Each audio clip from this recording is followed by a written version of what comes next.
Welcome to the Blind Apex Podcast, where amateur club racers tune in to get faster.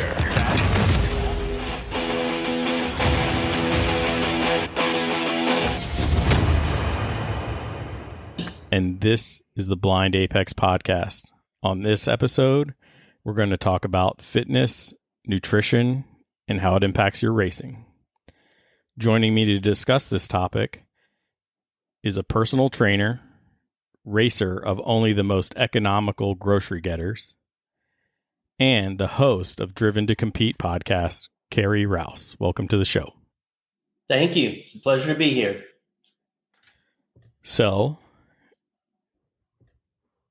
early on, let's break into the podcast. You have a new podcast out, and I want people to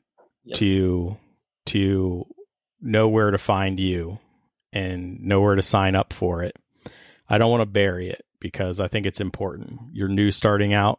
I had a lot of podcasters help me when I started out. So let's talk about Driven to Compete, what it is, and where they can find you. Yep. So Driven to Compete is my new podcast, and it's on just about every single outlet out there. So it gets distributed to Apple and Google and Spotify and all the others. So I am doing about one per week right now, and I think I'm going to start settling on sending them out on Thursdays. There are maybe 7 episodes that are currently out there, and I've only been collecting interviews from folks for about 3 to 4 weeks. The purpose of the podcast is to explore and fuel the competitive drive. And I don't know a better group of people to do that with than the drivers who drive race cars. And I have made some really good friends the last 2 years since I've been racing. And I just love hanging around the atmosphere. I love hanging around the people. And so this is the group of people that I wanted to represent. And what I do right now is I do some virtual interviews, but a lot of the times I will physically drive to these tracks, to the racing events around the U.S. and interview race car drivers and sometimes officials for the racing organization. It depends on whoever I can get. And the wonderful thing is a lot of these drivers just love the opportunity to talk about their story. And that's really what I'm kind of uncovering right now as I talk about everyone's story. What are they doing now? How'd they get started? We talk about what they've driven, where they've raced, and, just sharing some entertaining stories along the way, because we all have those stories that are ones we want to remember, and then some we don't. Yeah. And to be honest, you're going to find your podcast evolves. Mine's evolving now. I've listened to podcasts for a while now. They all evolve. But from what I've listened to, I've really enjoyed the stories. And it really will give you a different perspective on different situations that people have been in. So it's been really helpful. Just for me, I nerd out on racing too. So I love good story time. Like, let's sit around a campfire and talk about it, because I'll be content all day.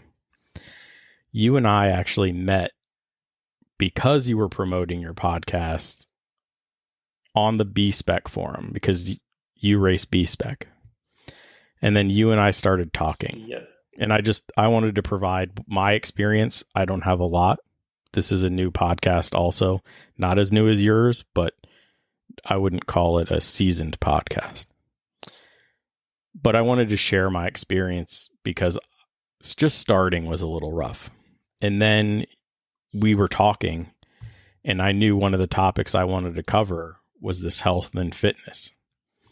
And you said that you are or have been a personal trainer. Are you still a personal trainer? Yeah, I'm still a personal trainer.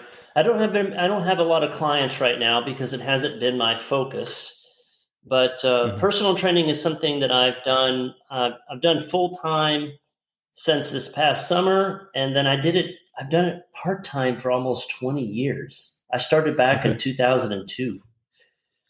So I basically, what for my clients I do meal planning, and I do exercise planning, and I've done every type of training, but what I do now is all virtual. Okay. I develop the plans. I have a daily check-ins with texting, a weekly check-in on Zoom, and then I make adjustments based upon their progress for both their exercise and the diet for the next week. Okay. That being said, what we talk about here, everyone should consult their doctor because those regimens can be a little messy. I literally gave blood today, got my test results back. Better than I thought, not as good as I want, but I don't think I can defeat genetics sometimes. But for me, I'm heavy, and I've struggled with it probably since you started doing personal training. 2002, I graduated from college, and when I entered, when I didn't have basketball to play every day and rec leagues and $10 million gym at my university to use whenever I wanted to, I put on weight fast. Now, that whole time I was trying to develop as a driver. Eventually, I wanted to become a race car driver. And all the race car drivers that I know, we all have to go through a physical, at least for the beginning, right? To get your comp license, you have to have that physical because there's a demand as a race car driver. What are some of the demands, physical demands you see that race car drivers need to be prepared for when they start racing?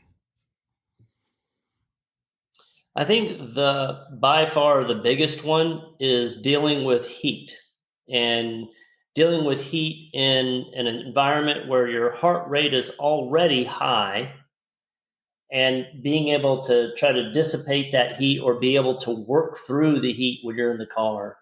I would say that is the biggest issue. Now I've seen some racers come in all shapes and sizes, and when we talk about the amateur ranks, I mean, our national champion for B-Spec, he's not a little guy, but he's still an incredible racer.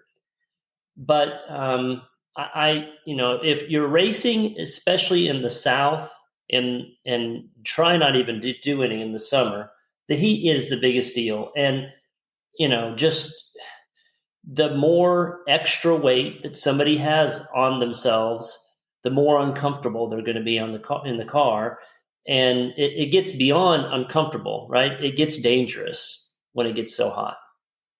So it's better to be lean if you're in that kind of situation.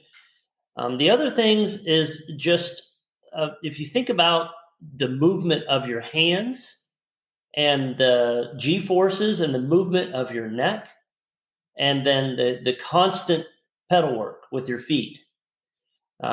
Depending on how you do those particular movements, you need to practice a couple things. One is you need to be stretching. It's particularly lower body stretching for the shifting, for the pedal work. And then for upper body, you've got to be able to stay focused, have a firm grip, but not a death grip, because that's going to slow your responses and you're not going to be as accurate. And over time, that extra stress of holding on to the wheel is going to start slowing you down. But I would say that it's not really the size of the person. If they could get away with working through the heat, then it makes a big difference. And like I said, we're talking about the amateur ranks here. Yeah, um, we are, but there are amateurs that want to be professionals, and so In the professional Yep. world, when you're looking at F1, Indy, NASCAR, IMSA guys, they're on real regimens.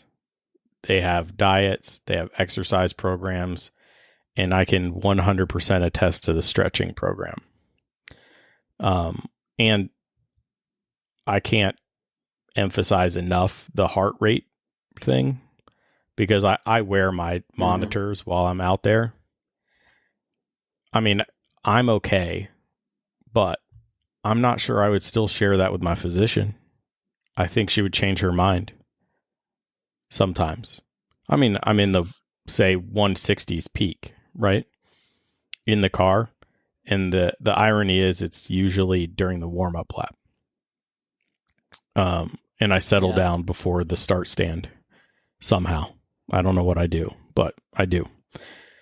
And there's spikes during the race. You know, a moment may occur, close calls, things like that.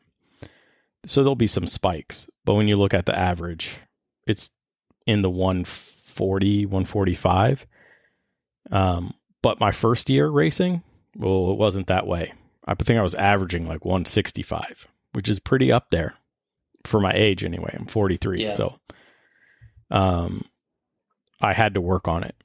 So I go to the gym and I do these things. The other thing I noticed was specifically early in the year, early in the race season, that after my race weekend, I haven't worked out since Thursday. Okay. So I work out Monday, Tuesday, Thursday, and I'll travel, on Friday. We race Saturday, Sunday, and somehow I'm sore come Monday morning. And it usually is worse earlier in the year. It's like there's muscles that we use to counter the G-forces, to steer the car, to do things that we're not normally using. And I'm a big leg day guy.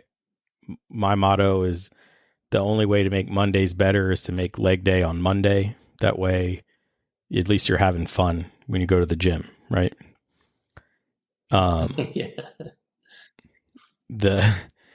Everybody hates leg day, and I love leg day, so that's why I do it on Mondays. But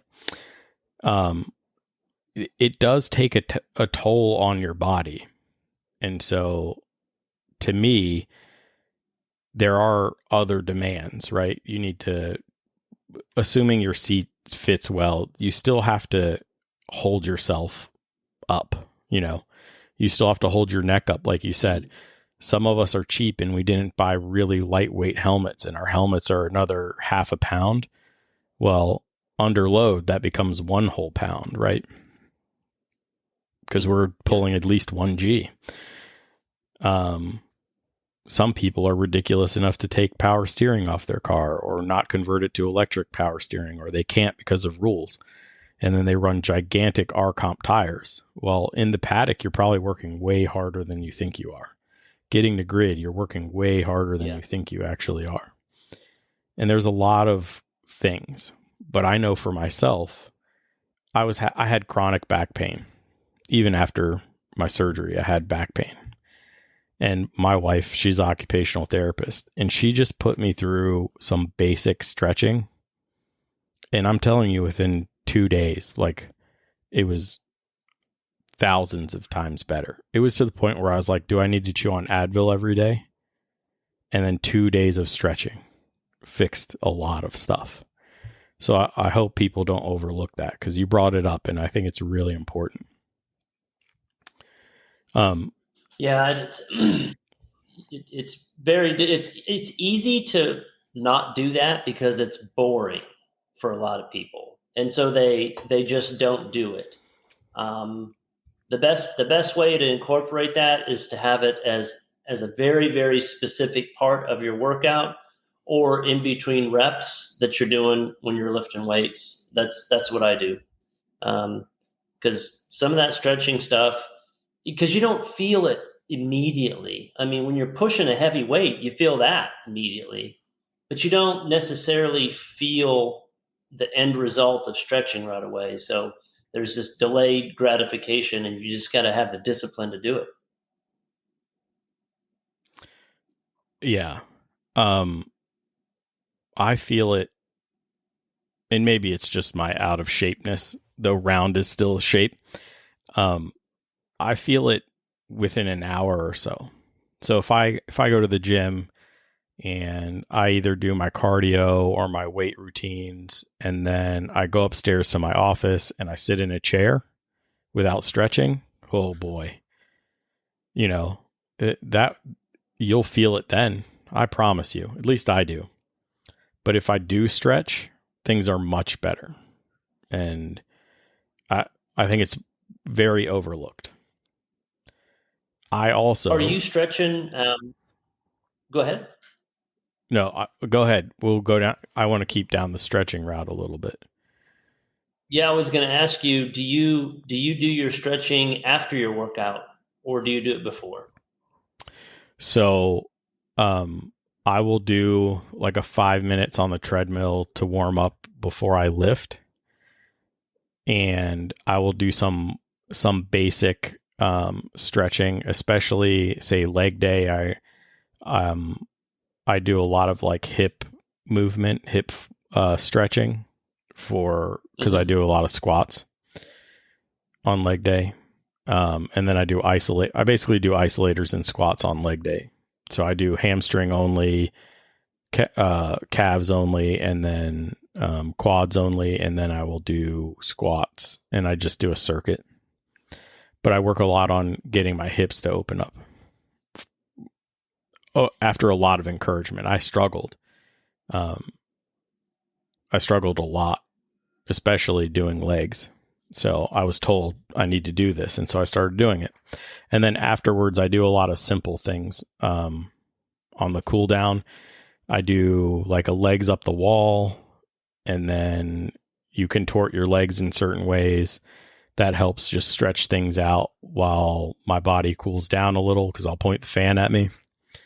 And then I'll do some more active stretching kind of thing on my way across the gym, because the legs are all the way in the back. So, but I try to warm up, and then I also try to do it at the end.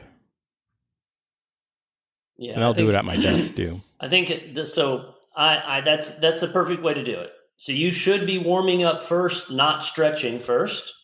And then once you're warm and after you've worked out is really the best time to do the stretching.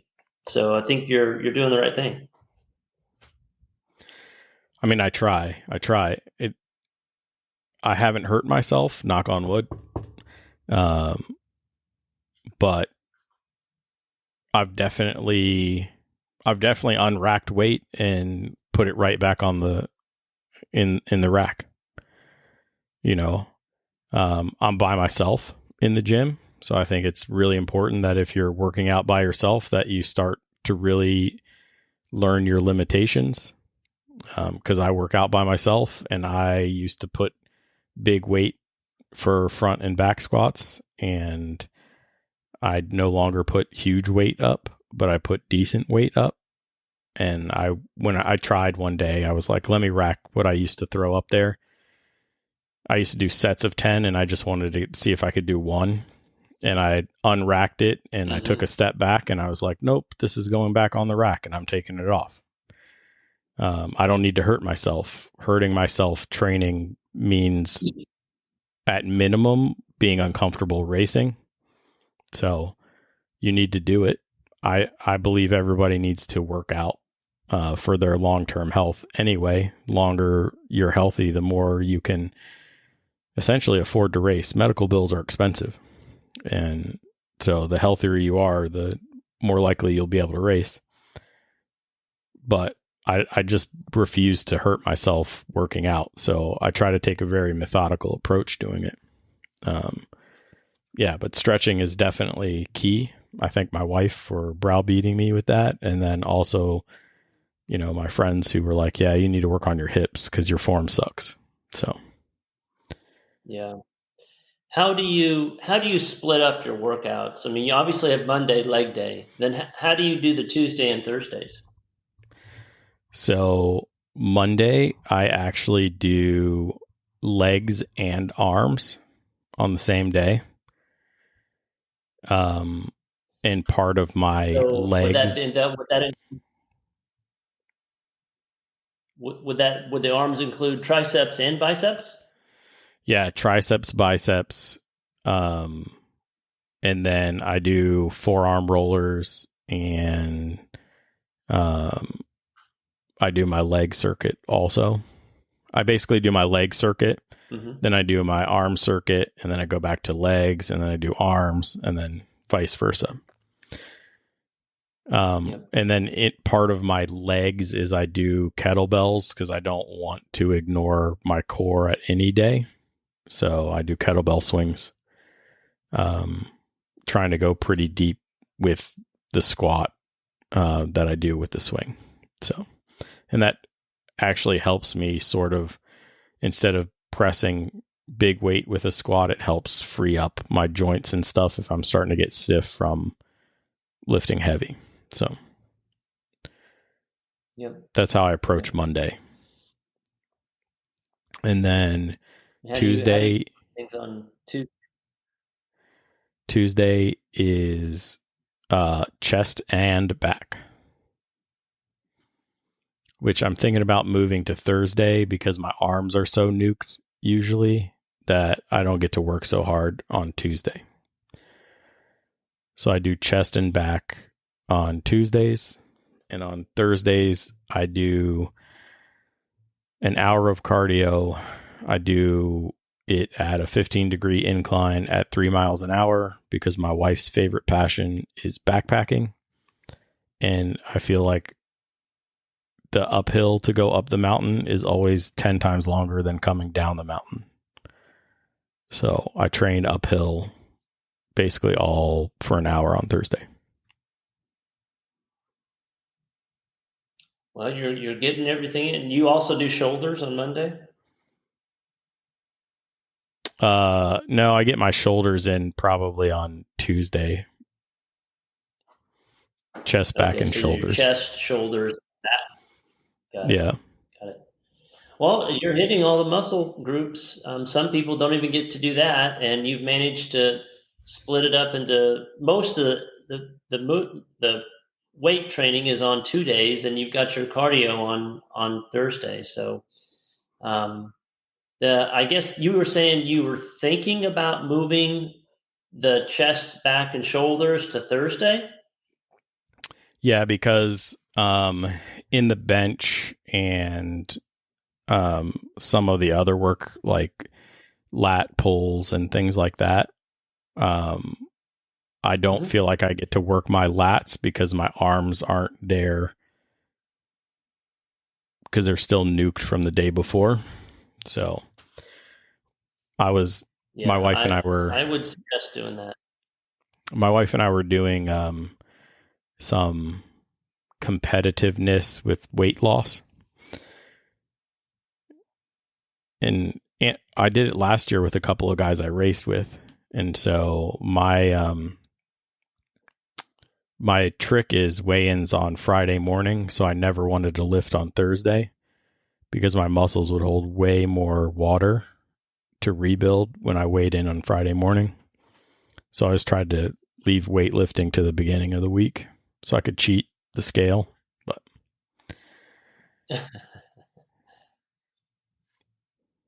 things you learn when I think you it's do good things though like that you're wrestle going to and be stuff like splitting them that. up because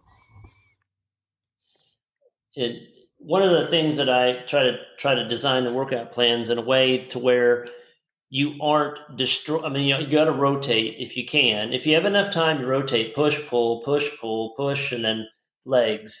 If you got to start combining them, then yeah, you definitely want some time in between the resistance days. So, like you just said, you can only do so much with your lats when your arms are already toasted from Monday. So you're probably losing out on your ability to grow your strength and size in your back and your chest. Yeah, and that's big because now my wife and I have this ridiculous we'll call it a bet. The first one to do a pull-up bet. So, from a dead hang. Now for me, it's going to be rough because I'm 220 as of this morning. That's a lot. So I have to shed weight and work on my back to get it. She's not that heavy, but she doesn't have the same muscular structure that I do. So she has some work to do also, but I definitely need to flip those so I can get the back and shoulders in so I can do the pull up before her. So, something we should probably talk about too is hydration. Yeah, that's definitely on my list. How much water do you try to drink? How much water do you try to drink a day? I am up to about 3 liters a day. And I'm trying to do that in terms of gallons. That's more than a gallon, isn't it? Yes. And one of those liters, I specifically run a hydration electrolyte mix in. Okay. It's the only way I can do it because I can't do 3 liters of water straight. It just doesn't work. I need to break it up. It needs to taste like something. Yeah. Well, I'll tell you that I did the math here. It's 0.8 gallons, so it's not quite a gallon for 3 liters. Okay. I encourage all my clients they can't do this day one. Nobody can do it day one, but to get to 1.5 gallons a day. And oh wow. Okay. It'll make so I need to crank it to like 5 liters. Actually, yeah. Yes. Okay. And just start working your way up. Don't try to do all that at one time.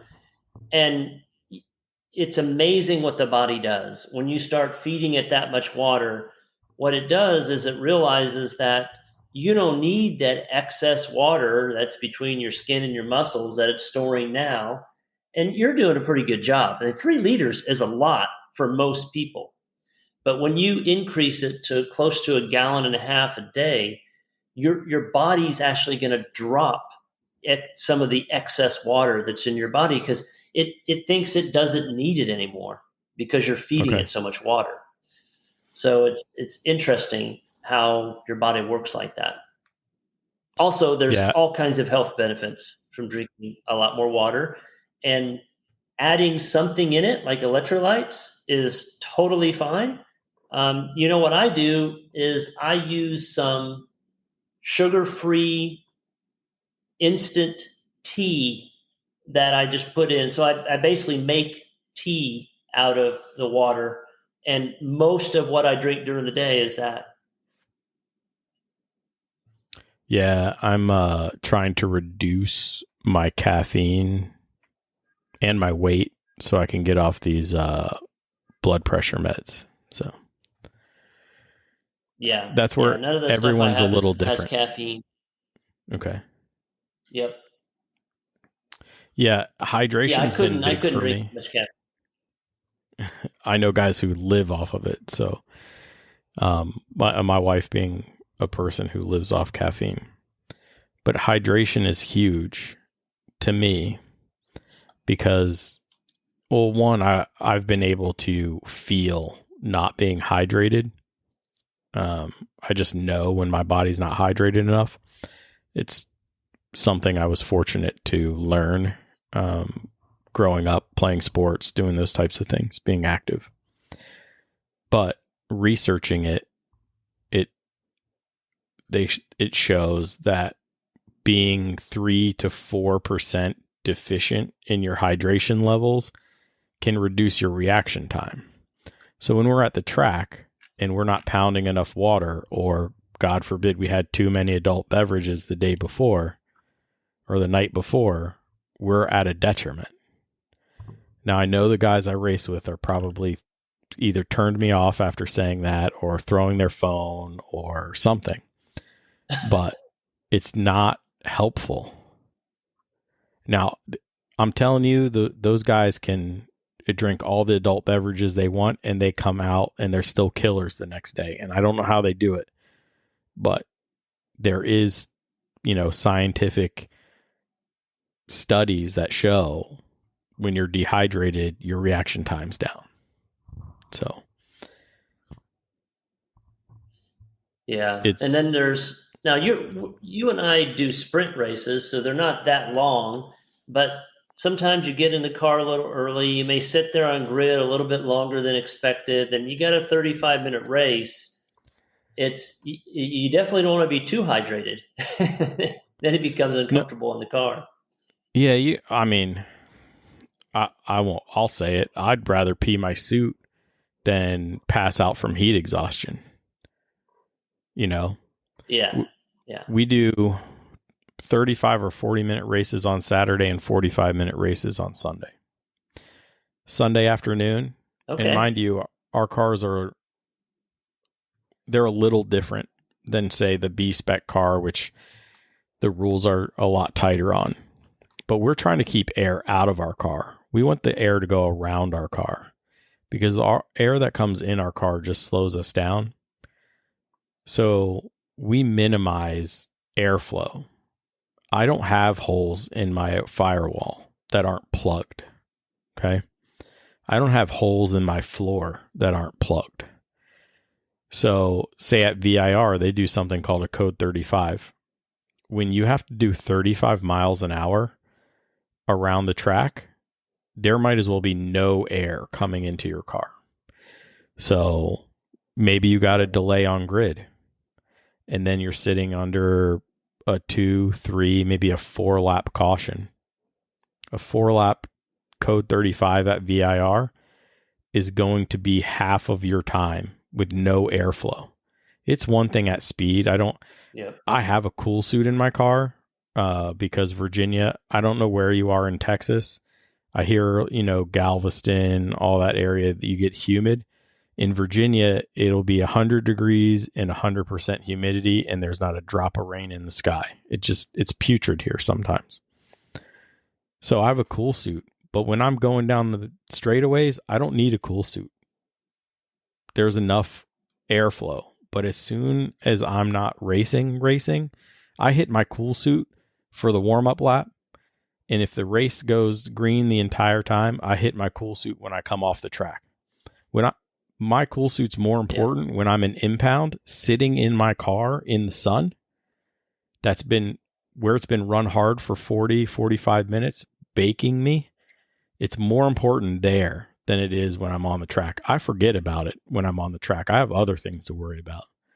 I've run with it on the track, and on the straightaways, I'm turning it off, and I just leave it off, But when you're not hydrated, you're going to lose focus. You're going to have fatigue issues in the car. 45 minutes in the heat is still 45 minutes. A normal normal endurance race, the normal stints are about 2 hours, maybe 3. Mm-hmm. So you're almost to a halfway through a stint in our longest sprint race. And that can become problematic. The endurance guys, they got to do things a lot differently to survive, in my opinion. But they need to be more on top of it. But a 45-minute sprint race is still, in my opinion, taxing. It can be taxing. So you never want to lose your focus. You don't want to get tired in the car. I early on in my racing career, I caught myself leaning against my halo seat, leaning my helmet against the halo seat. I was that tired, So I knew I needed to make some changes, and I needed to get into the gym. I needed to work on my strength and conditioning. I needed to work on my hydration. I knew those things, but you definitely don't want heat exhaustion in the car. But I've been at the racetrack for over 20 years, and I've seen it. I've seen guys pull off the track. they find the exit and they just pull in and they just go back to their paddock. And, they're guys I talked to when I was in the tech shed, or guys that now that I'm racing against, and I'm like, where did you go? I saw you pull off on the back straight, or I saw you pull off on the access road. And I'll find them later that night and they'll be like, oh, the heat just got to me. I couldn't do it anymore. And you don't want that to be you. So to me, you need to work. This is the work on yourself. My podcast is work on yourself, work on the car, get faster. This podcast, this topic is specifically about working on yourself. This is a big thing. This is something that will set you apart. You want to win a regional championship, you can't pull off the track because it's hot, but you don't want to be out there endangering yourself and other people. So you got to work on yourself. This is the work on yourself part. So, yep. Yeah, it's huge and it's underlooked, and I'm sure the guys I race with turn this off already, and it's okay, but they love what they love, and that's fine. I can't hang with them, man. When it's 10 o'clock at night, I'm asleep. They're not asleep already. They're still going at it, So, let's talk a little bit about nutrition. I think we need to hit it a little bit at a high level because everyone is different. I know myself, both my parents, my biological parents were diabetic. And so I have to stay away from that kind of stuff. I know through years of getting blood work done and studying that I have to stay under 50 grams a day. That becomes problematic when I do things like backcountry hiking with my wife. It's hard to keep pressing 10, 15 miles when you keep your carb counts low.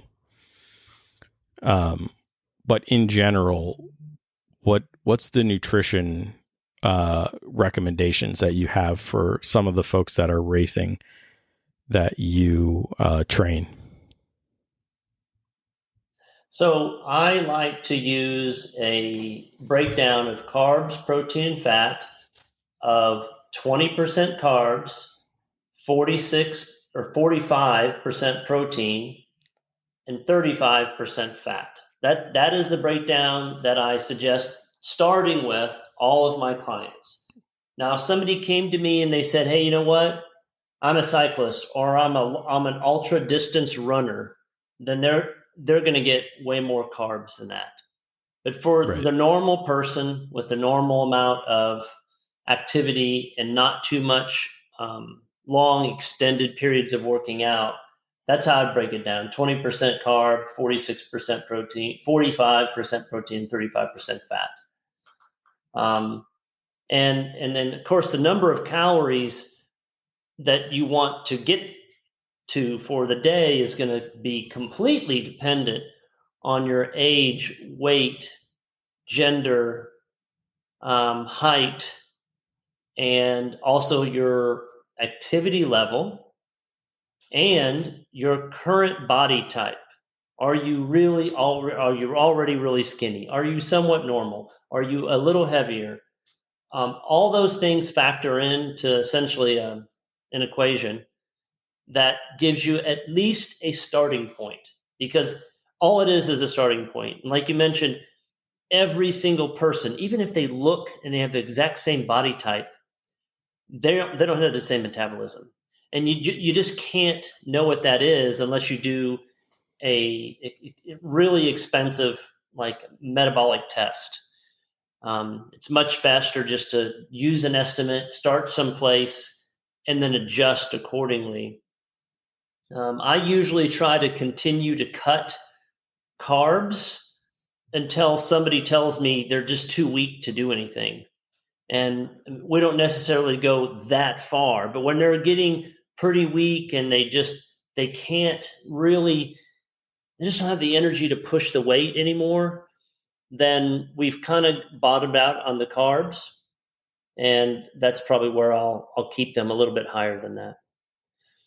Okay. There's other rules of thumb that I think are important for nutrition. Mm-hmm. One is alcohol. You mentioned that. Look, if you're not limiting it to like one drink a week, then you're making things more difficult for yourself. It is true that some people can drink more and it doesn't seem like it affects them. Well, if they didn't drink, they would perform better. Sugar in any form, whether it's added or natural sugar, it needs to be minimized to kind of help fight that glycemic, fight the insulin response that you get from having sugar introduced. And so I always tell people, I mean, whenever I put people on a meal plan, the total number of grams from sugar, just straight up sugar, is like maybe 7 or 8 grams. It's not very much. Yeah, that's But if nothing. you try to eliminate sugar, you may not succeed, but you'll get it a lot lower, and it'll make a big difference. That to me, that is one of the biggest culprits for almost everybody, is they have just flat out too much sugar in their diet. Yeah. I do think cheat days are important to have, mainly for staying sane. Everybody has a different ability to stick with a particular plan, and some people just need a little bit more variety. So introduce variety, but healthy variety. But if you want cheat days are tough.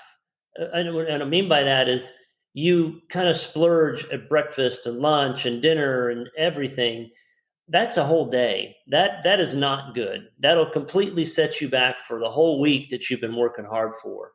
But a cheat meal, well, a cheat meal is something that is much more reasonable, and you can look forward to that.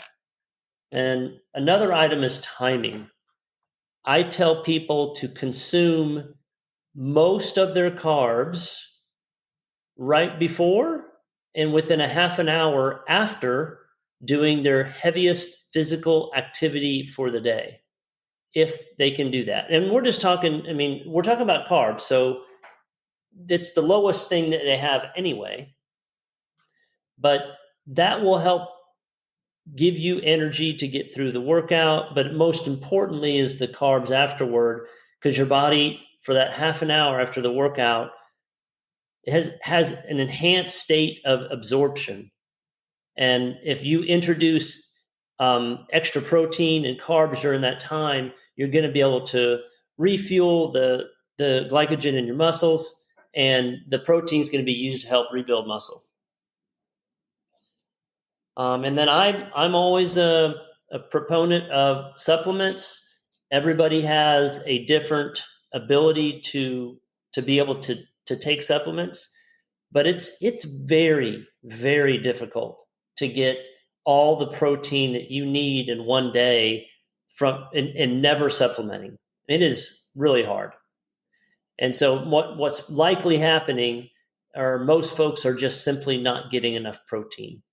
If you don't have enough protein, you just cannot sustain the muscle mass that you need. And sustaining the muscle mass is critical for your metabolism. If you can't build muscle or sustain muscle, your metabolism is never going to really get any better. So just by having more muscle, your body's burning more calories even while you sleep. I also think that meal prepping is extremely important. I don't know how many times I hear from people, and even myself, if I'm not prepping my food ahead of time for the week, I'll make excuses. Other people make excuses. Well, I don't have time. I was on a call. It was nonstop. The excuses just keep on coming. And a lot of it has to do with time. And you will actually save time by doing food prep for the week, once a week, and having everything portion size out ready for the week. There's also another benefit of doing that, is when you get close to the end of the week and you have already prepared that food, you're a lot less likely to let it go to waste. Because if you don't eat it, it's going to go to waste. You've already prepared it. So meal prep, if I have clients that won't meal prep, then I won't take them because they always fail in their ability to stick with the food plan. And it's 80 to 90% discipline with food and 10 to 20% discipline with the workouts. Yeah, I'm terrible. I could probably go on. I have a whole list of rule of thumbs that I like to go through with the clients. Yeah. You know, Yeah, people I I also think that. Go ahead. well, I think a high level is good because people need to start thinking. Yep. They need to think about what they do every day, and the stuff you're sharing is immensely important. I have a problem where, especially on the days where I work out, they're also the days I go into the office because I have the gym all to myself, where I do not pack my afternoon snack that I apparently need. So I end up looking at things that are not what I would call healthy for me. The vending machine has nothing healthy in it. It doesn't matter. When it says trail mix, it probably has M&Ms and all sorts of stuff in it. So you can skip that. So I've done more meal prepping in that I need to pack my snacks and things too. We don't do the 1 day meal prep. We do generally have a plan, and I'm so cheap and it saves me so much money to make my own food that we cook every day. So, and we're always cooking for leftovers to have for lunch the next day. So we don't have that problem. Yeah. It's the in between meal issue that I have the biggest problem with. But let's talk about basic exercise rules. So I work out 3 days a week, or I try to, depending on where they send me. Is that a sufficient start? Where should people start? Well, I think so. I think the biggest thing that will help people is consistency. So everybody's got to find their rhythm. You know, for me, it's a certain number of days in the gym doing lifting, and then a certain number of hours on my bike, riding my bike. And I can stick with that, and I make it a habit, and I design my environment such that is really important to me for when I plan to do it. If you are in a situation where you are regularly getting in those 3 workouts like clockwork, and if you try to introduce 1 or 2 more days, and that would be inconsistent, then you got to stick with a 3-day plan like you're doing. I would tell anybody, choose the plan that's going to be that you can make the most consistent. If you have more days are better, but not everybody has more days or more time. Yeah, people have family obligations, things like that. I choose to work out when I work out because I have the time available and the space available.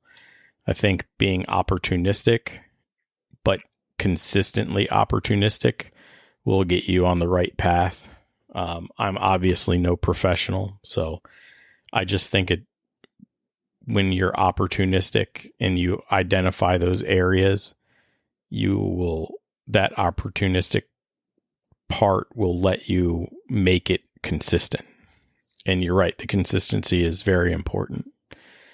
So how often doesn't really matter. Always remember to stretch. It's been huge for me. It's been eye-opening. I can't say that enough.